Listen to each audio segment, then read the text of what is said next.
एक बार एक हंस और हंसिनी हरिद्वार के सुरमय वातावरण से भटकते हुए उजड़े वीरान और रेगिस्तान के इलाके में आ गए।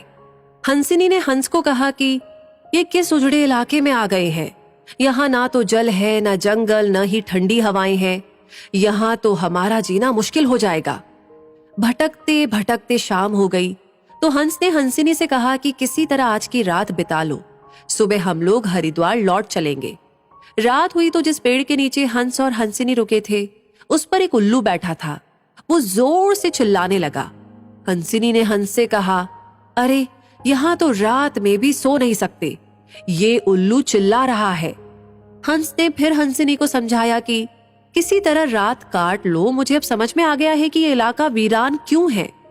ऐसे उल्लू जिस इलाके में रहेंगे वो तो वीरान और उजड़ा ही रहेगा।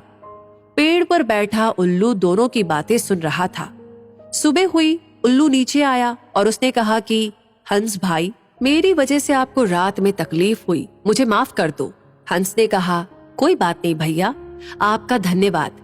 ये कहकर जैसे ही हंस अपनी हंसिनी को लेकर के आगे बढ़ा, पीछे से उल्लू चिल्लाया, अरे हंस, मेरी पत्नी को लेकर कहाँ जा रहे हो?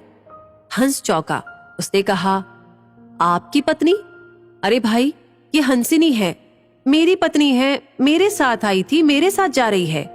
उल्लू ने कहा, खामोश रहो, ये मेरी पत्नी है।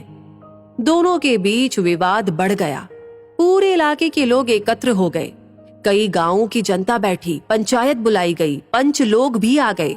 बोले, भाई किस बात का विवाद है? लोगों ने बताया कि उल्लू कह रहा है कि हंसिनी उसकी पत्नी है और हंस कह रहा है कि हंसिनी उसकी पत्नी है। लंबी बैठक और पंचायत के बाद पंच लोग किनारे हो गए और कहा कि भाई बात तो यही सही है कि हंसिनी हंस की ही पत्नी है, लेकिन ये हंस और हंसिनी तो अभी थोड़ी देर में इस गांव से चले जाएंगे।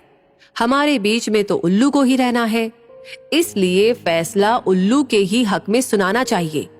फिर पंचों ने अपना फैसला सुनाया और कहा कि सारे तथ्यों और सबूतों की जांच करने के बाद ये पंचायत इस नतीजे पर पहुंची है कि हंसिनी उल्लू की ही पत्नी है और हंस को तत्काल गांव छोड़ने का हुक्म दिया जाता है। ये सुनते ही हंस हैरान हो गया और रोने, चीखने और चिल्लाने लगा कि पंचायत ने गलत फैसला सुनाया, उल्लू ने मेरी पत्नी ले ली। रोते चीखते जब वो आगे बढ़ने लगा तो उल्लू ने आवाज लगाई, ए मित्र हंस, जरा रुको। हंस ने रोते हुए कहा कि भैया अब क्या करोगे? पत्नी तो तुमने ले ही ली, अब जान भी लोगे क्या? उल्लू ने कहा, नहीं मित्र, ये हंसिनी आप ही की पत्नी है और हमेशा रहेगी।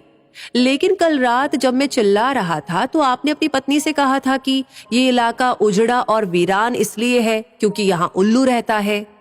मित्र, ये इलाका उजड़ा और वीरान इसलिए नहीं है कि यहाँ उल्लू रहता है।